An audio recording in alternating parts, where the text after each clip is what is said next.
And now it's just like I feel fully present with the temple vibrations, but they're holding it around me rather than through me. Would be the best way. It's really beautiful. It's super cool. Because in many ways, they're trying to teach you to embody it yourself, not to just channel it. Is that what you're saying? Absolutely, yeah.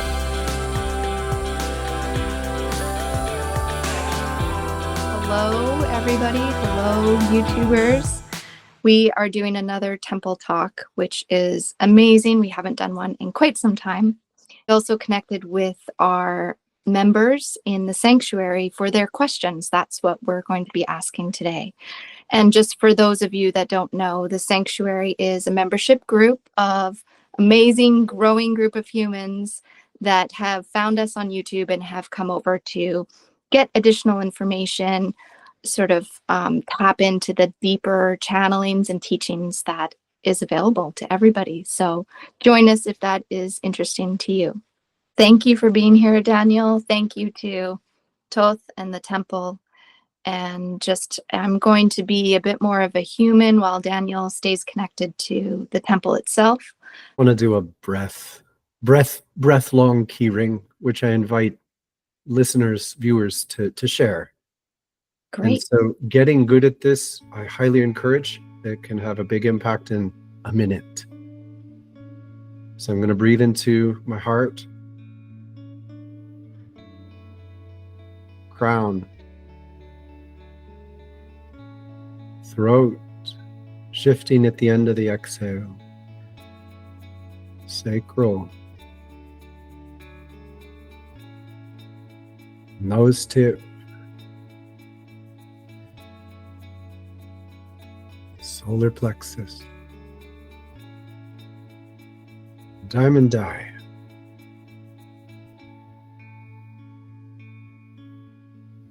lungs, root,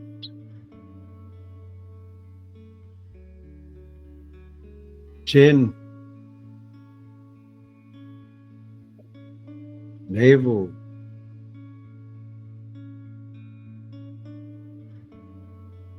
third eye,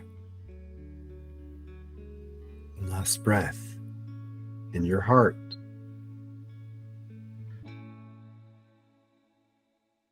I'm here with my teacher from within the temple.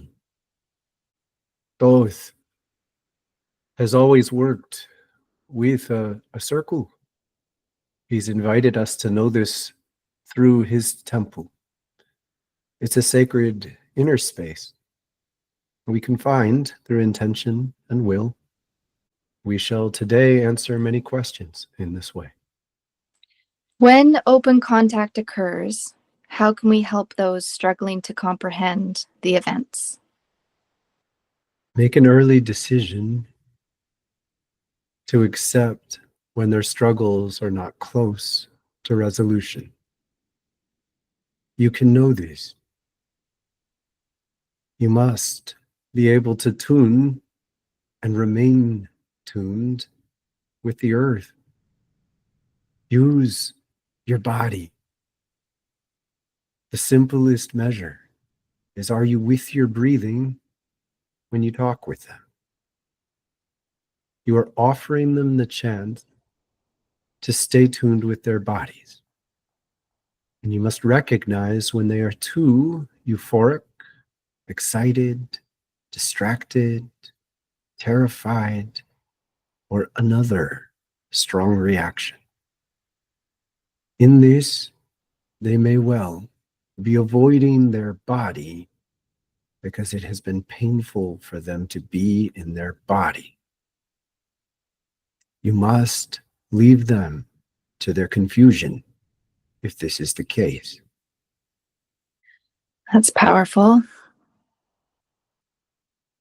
So tagging on to that, how do we stay centered with Gaia, Mother Earth, and not be misled by aliens that may wish us well, but may not be as interested in our healing journey as we are?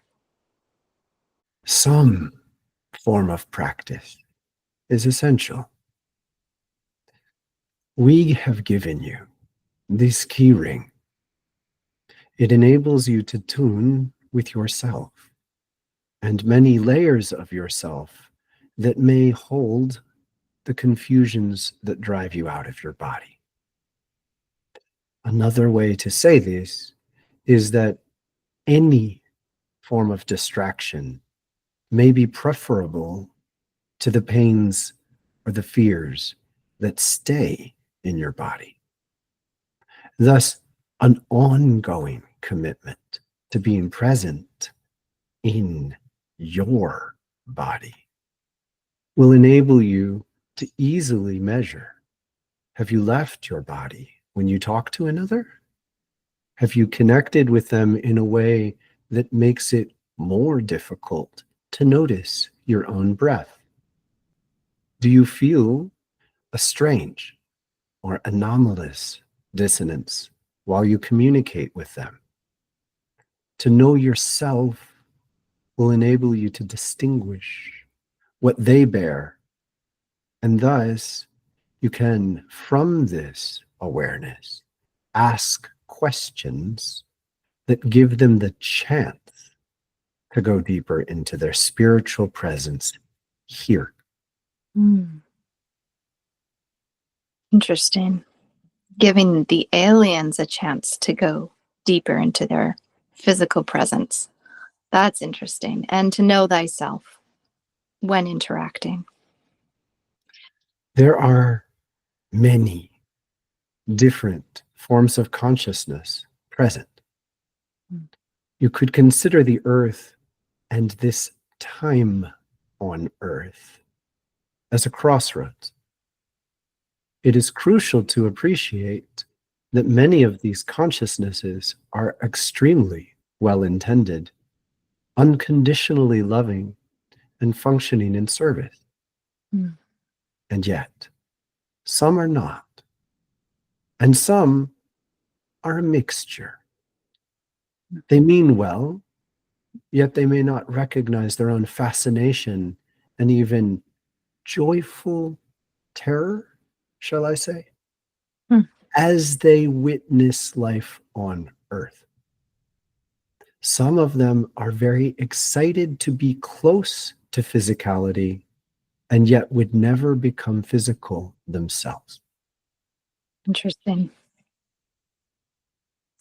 Would you be able to tell us what civilizations are here to help us? Help is an interesting word in this context. Many will be present with those who come into confrontation with their deepest terror. Such a species may help digest this terror in a way that keeps you sane. And yet, in the process, they disengage you from your own presence and prevent you from accessing the emotion that would allow you to heal that terror. So it will be up to the human to know what help they actually would want. Exactly. Right. Is Metatron an embodiment of Thoth? No. Any more on that? The Elohim are a collective of sorts. As far as you are concerned, we can be experienced as one being because so many of the fundamentals of our consciousness are experiencing no dissonance. We are in harmony in certain fundamental ways. Thus, to those who witness us, you could see us as God. We are in tune with everything you understand to be God. And we play different roles, just as different instruments in an orchestra. We love being what we are. So could I interpret then that Thoth is in harmony with Metatron, but you are separate? The word separate will not hold a consistent meaning for you in this way. Right. You, in human form, have operated under an illusion which became real. The illusion of separation became real not because it was true, but because you believed it was true. Thoth, were you a participant of the Orion Lyran Wars prior to coming to Earth? No such thing exists. Huh. Star beings, as you know us, do not fight. Okay, so this is a human interpretation of what occurred in the so-called Orion Wars. This is a human projection. Wow, that's a mic drop right there. Okay. The Galactic Federation of Light do you have any thoughts on them, and or were you, Thoth, a part of the Federation of Light? Again, a projection. Okay. Comprehend. The experience of being an independent being that never goes through the conception of separation is entirely different than what you perceive it to be from within a human birth that has believed in separation. Thus, terms such as Galactic Federation of Light make sense. It is a close approximation to a conception of the universe, the one verse, the one verse. The one chord, the one musical note? No, the one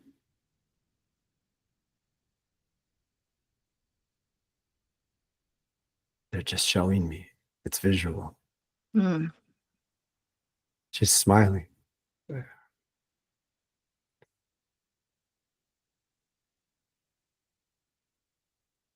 So this is more me in communion. She's sort of challenging me to interpret. It's more than a song, more than an album, and yet there's harmony. There's no boundary between appreciating consciousness all in relation to each other. We are coming out of a belief in separation, and thus it will take time to comprehend the beauty of this form of existence.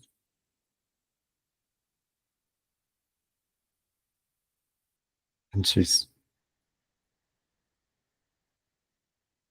kind of proud of that interpretation on my part, I would say. Is that your guide? One of your personal guides? She is like my mentor in the temple. Mm. So with the emerald tablets, were they sourced from this overall universe? They were of Thoth. His personal journey quite accurately relayed.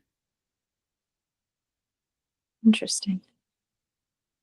And accurate still to this day? The form of their words and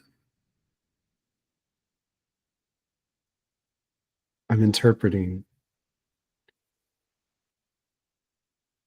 intellectual comprehension had relation to the age in which they were translated. Right. Which is common. The Seth books are also based on that time frame and how people spoke and communicated. Yes. Okay. It is powerful to appreciate that One of the misunderstood gifts of the tablets is to introduce you to the ways in which your consciousness within the earth is actually in relation to the other planets around the sun all the time. By reading the tablets, would we be in more contact with our consciousness that connects to the other planets? Yes. Is there a benefit to doing that?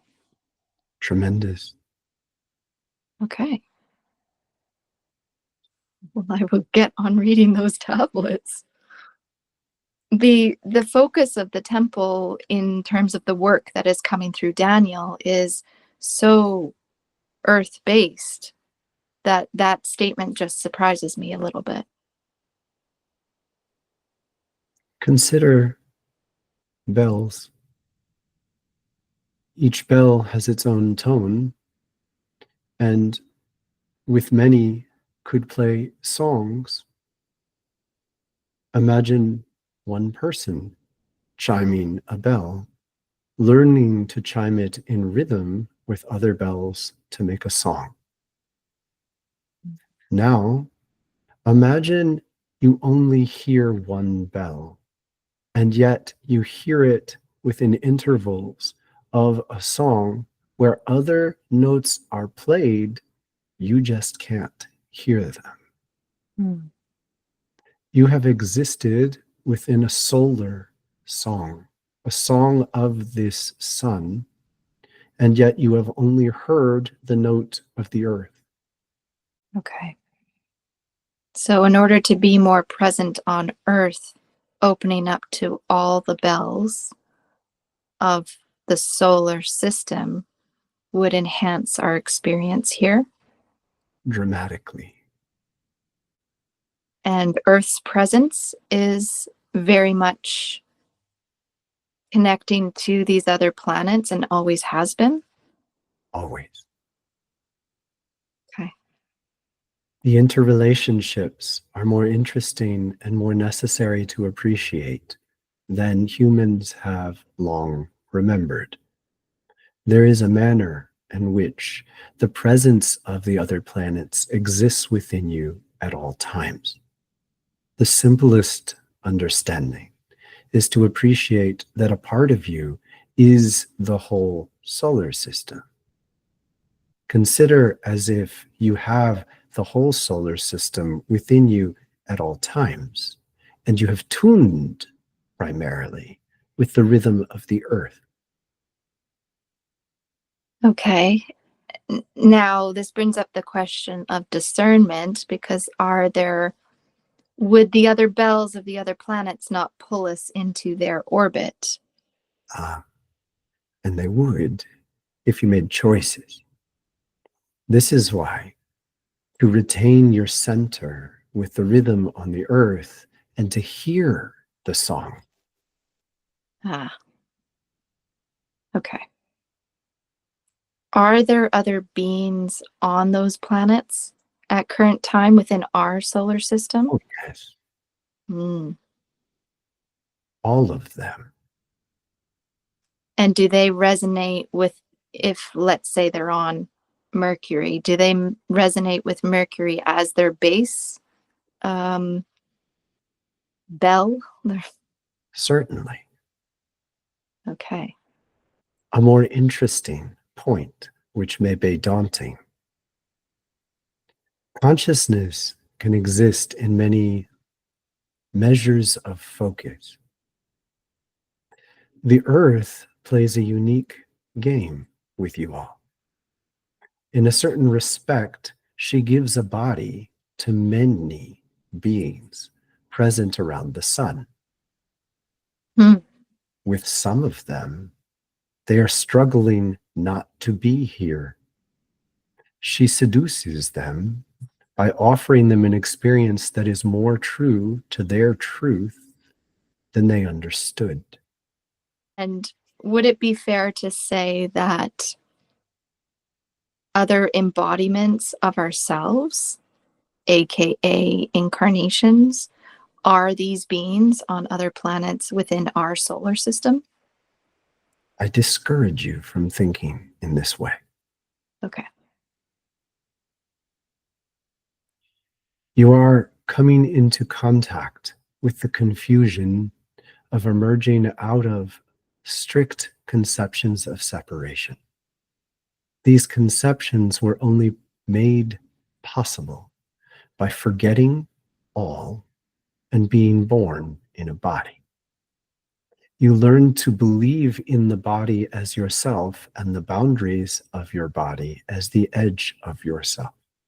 And thus, in believing this, it became real. However, as I have suggested, solar beings do not forget our relation with each other. We do not believe we are apart, and thus our shared experience looks to you like multiple versions of one being. Yeah. Trying to have the human brain comprehend the difference that you guys are so harmonic, and yet, again, I want to use the word separate, but that's not appropriate. It's a struggle. It creates a muddy water in the brain for sure. Try this. The gift of your technologies has a subtle purpose that is often misunderstood. In many ways, we are teaching you how to navigate through a shared experience where boundaries are less divisive. In this shared experience, you are capable of connecting and even communing with any being you focus on. Thus, the challenge of saying yes and no becomes very dynamic. By learning to use your technologies to facilitate these boundaries, you enable the ability to commune with restraint. That whole vibe of, if you scroll through YouTube shorts and you just go down the rabbit hole, you are not using restraint and watching the boundaries. You're just melding without awareness. Is that somewhat what you're saying? Very much. It is giving you, I lost it, a curated ability to go deep down the rabbit hole, as you say. And yet, you truly do have the opportunity to put down the phone. So the physical device itself is a lesson. Yeah. Okay. All right. And is there an example in the universe or our solar system that can show us how to navigate this? I mean, as humans, is there another human race that has moved through this boundary, across this threshold of consciousness, that we can kind of follow in their footsteps? You asked. One day, one time, one age, you will travel to another place and discover that a being has once been on Earth. You will be able to dance with them and create a shared experience that is remarkably close to being in bodies. You will only be able to do this because you once incarnated. Thus, in a certain respect, you are earning a degree, an ability to practice being of the earth. There are many beings who have gone through a cycle on earth. Mm. But they're not necessarily going to show up with a welcome basket, take our hand, and show us. I'm assuming they're around, but they want, or they respect our autonomy in this journey. You are in a fragile transition.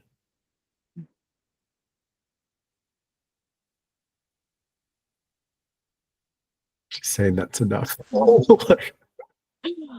Wow. Fragile indeed. It kind of feels like, yeah, I mean, it feels like they could step in if they need to, but like the whole point is that we wanted to do this ourselves. There is something closer to a dance between the opportunities to connect with other consciousness that are being presented to you and the need for you to be ready to reach for these opportunities. If you were to be completely taken by another form of consciousness, you would lose your autonomy in a manner that would be counterproductive. Makes sense. What about the civilizations within the earth? I know one of our members, Angie, we love her dearly. She was asking, is Agartha still a living city within the earth? To become acquainted with the truth of this question, it is necessary to have a different relationship with time. To say still is confusing in its own right. It is not appropriate to measure one long linear line. Time is closer to something you could see as a flower, reaching out and returning and reaching out and returning. There are critical phases which make it easier to shift from one time line to another. And at other points, you are within the commitment of the course, and you do not have the same degree of potential to shift between what you would know of as different ages. Do we exist within a permeable timeline right now? This is one of the most permeable times. Is Agartha connected to Thalos? It's telos, to most. Very much so. Almost like spiritual dancing partners. Are they two different cities? I'm not familiar. Apologies. You're interpreting the existence of these spaces in relation to what you know. Is Agartha okay? So if Agartha is not necessarily within our time frame, but it obviously exists, is it similar to what some people does it exist similar to what some people call the city in the sky? This I want to tell you clearly. The city in the sky is the earth. This is how beings experience our consciousness before arrival here. And from such a perspective, we are both a city in the sky and a denser form of consciousness. The willingness to participate in a denser form of consciousness is tremendously exciting from this perspective, particularly when the existence here on Earth is not tainted. However, once many arrive, circumstances change, and we get what you are experiencing now. We're in the process of cleansing. And that's not even the right word. I feel like humanity has tainted that word as well. Consider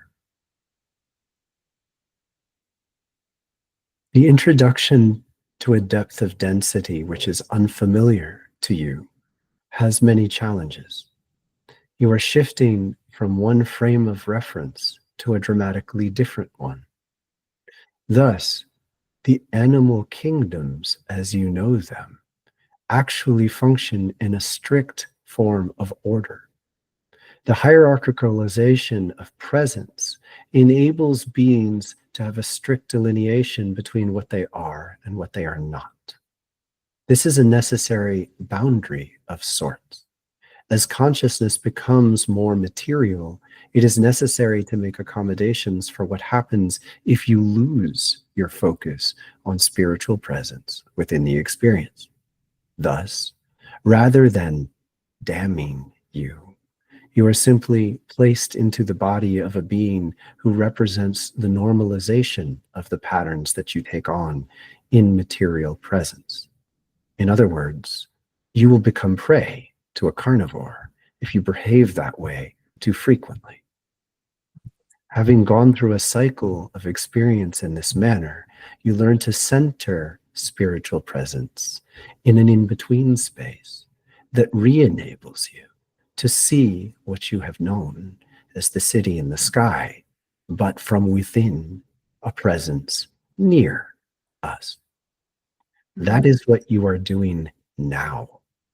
So there's more of us now that have an ability to center ourselves within the spirituality of being human in order to see the city in the sky. Try this. You saw the city in the sky, which I encourage you deeply to consider to be an idyllic version of the relationship with the earth you could have before you arrive. Okay. All of human history is one gigantic filtration process to identify who is capable of actually embodying this consciousness as we do. Many don't stay. More. I encourage you to recognize that there are differences in emphasis between those of us you may know as one. Some of us are more inclined to tease you away, to treat this as a visceral form of hazing, if you will. Others are less inclined to emphasize this aspect of the experience. Which are you?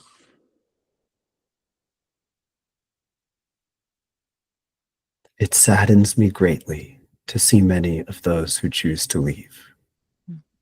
What you know of as history functions for a period of time in the Earth's cycle. However, it is important to appreciate that there is such a thing as time within time. As clearly as you could measure human history as half of this cycle, this next half can be experienced with an incredible depth of rich presence, which far outweighs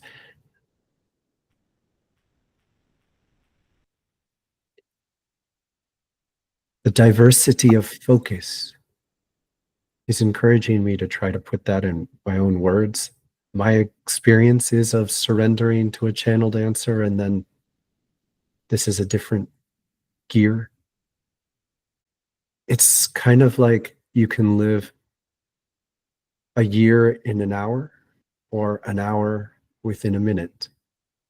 So as easily as we could say human history has existed for 12,000 years, she's trying to emphasize that there will be 12,000 years in our future now of relative joy and peace.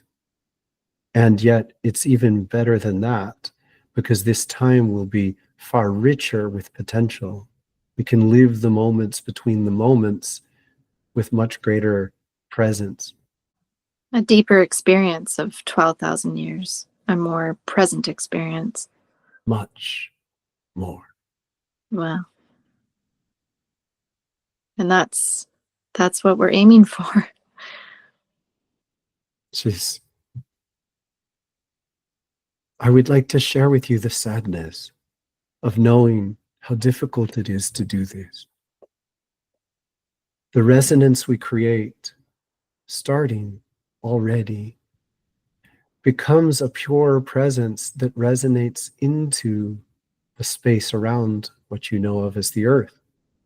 It functions as a song that is incredibly enticing in many ways. Beings come closer and they long to participate in the creation of this music. And the consequences of wanting this draw them closer to incarnation. Within incarnation, you must enter a space between what you heard as this song and what you know of as the natural world. The viciousness that is present in the world in this way is a necessary part of creating material reality. I am saddened by how many change their mind once they experience how painful it can be.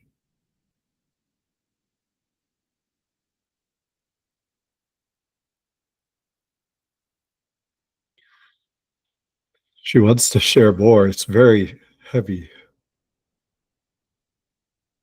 She really doesn't want many to leave. She wants you to know it's worth it, that the pain transmutes in a manner that is inexpressibly beautiful, a gift that you retain forever, that you have done the hardest work already. So many of you have done the hardest work. Don't turn back now.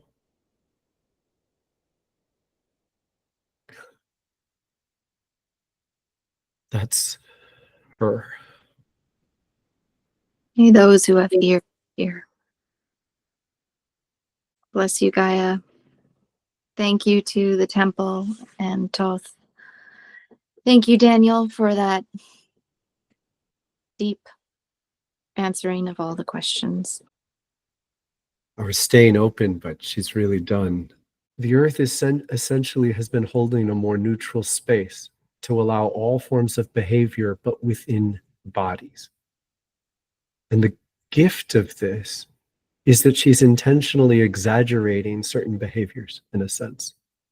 She's exaggerating behaviors that don't have tremendous consequences in other forms, but then in the body, the same behavior and the same attitude towards interacting with others has these devastating consequences. Why would she do this? She does it to show us how to change that. And I can say, I don't know why she didn't let me say her name for a long time. Well, Naya is very focused on seeing people vacillate.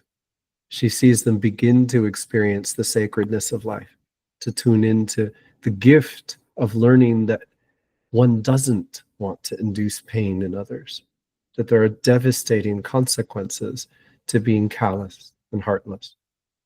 And to be present with people in those choices is to also witness some of them turn away. And she's emphasizing the sadness of watching people consider embodying unconditional love in human form, and then watching them choose against it and simply choose to reject the earth because the earth is so painful. Right. And yet she's saying we've been through the worst of it in so many ways. In so many ways. Mm. That's positive. That's a light at the end of the tunnel, I think, for sure. Yeah. And she wants me to know and to pass on in a way that they're definitely kind of tricking me into coming deeper by doing this. Like, she was specifically removing her channel in several moments to kind of challenge me to put it together with more autonomy. And it's a way of lovingly teaching me to be a better teacher. Mm-hmm. And it's good to show everyone that process. Yeah. So, and now it's just like I feel fully present with the temple vibrations, but they're holding it around me rather than through me would be the best way. It's really beautiful. It's super cool. Because in many ways, they're trying to teach you to embody it yourself, not to just channel it. Is that what you're saying? Absolutely. Yeah. It's like, it's next level. And they really encourage me to like, don't care about how people receive that. Like, Yeah. It's like, people are probably less enthralled to watch me struggle to make sense of it, but really if they were stayed present, you want to know this the most because this is how you learn to do it. Right. Yeah. So. Which is amazing. Which is the actual, full channel of the work that you're giving to the world, Daniel, is teaching us how to do this, right? Like it's not just you, it's everybody can connect with Thoth's temple and can move through their embodiment smoother in a way that opens their channel. Absolutely. Mm-hmm. She's really like, they've been doing something for a while, teaching me in a particular way. And just recently she's been indicating it's time to share this, and it's really cool. All right. So this is going to be the parting holiday gift. Okay. One of their techniques that many use, but it's definitely fundamental to the temple. I'll be present with a confusion, and they'll ask me a question that's well beyond me. But then they'll, at the same time, essentially give me a channel of energy. So I feel the resonance of the energy they give me, but the mental connection is directed to open me, so to speak. Mm-hmm. And so I learned to experience that as a bit of a dance move. I know full well with my mind, I don't have a clue what the answer is, but I feel the introduction of this energy in the same moment, much like a channeling. And then I just speak the reply and I know the answer. Really? It's so cool. So the energy you feel is the answer vibrationally. Exactly. And then it opens in my mind, and it's much more memorable than if I experience it as them telling me the answer. Right. So it's a deep style, and it amplifies learning quickly. Yes. Well, because you're having to trust that when you open your mouth, there's going to be something to say. Exactly. And this is one of the techniques that's foundational in that. It's like a little spiritual psychic dance move that you learn. I ask a question, they return it with a question that's deeper. I hold that mentally. I broaden my awareness to sense the shift in vibe. I focus on the shift in vibe, surrender into that, like making a dive, and then open my mind back up, and I'm ready to just, I'm telling the answer. So is that what happened this entire session today during the temple talk? Yeah, it's like a dynamic version of that. Wow. It's really cool, and then periodically it just wasn't there. Right. And I just see this, like, it changes from a current to like a shell around me. And then I just see her smiling, like, you give it a shot, you could do this. And I'm using I'm more conscious. Like, it's not as the same as channeling. And she's challenging me to realize that my mind does get it already, so. Yeah. Wow. And sorry, what was her name? Do you mind sharing it again? Well, Naya. Well, Naya. And to be clear, she's androgynous. Okay. But presence is as feminine much more often. Sometimes it switches, and it is daunting. It's uncomfortable in a certain respect. But yeah, it's very strong and present, and it opens this mental space beyond polarization. All of this can't work with polarization. Polarization undermines the dynamic.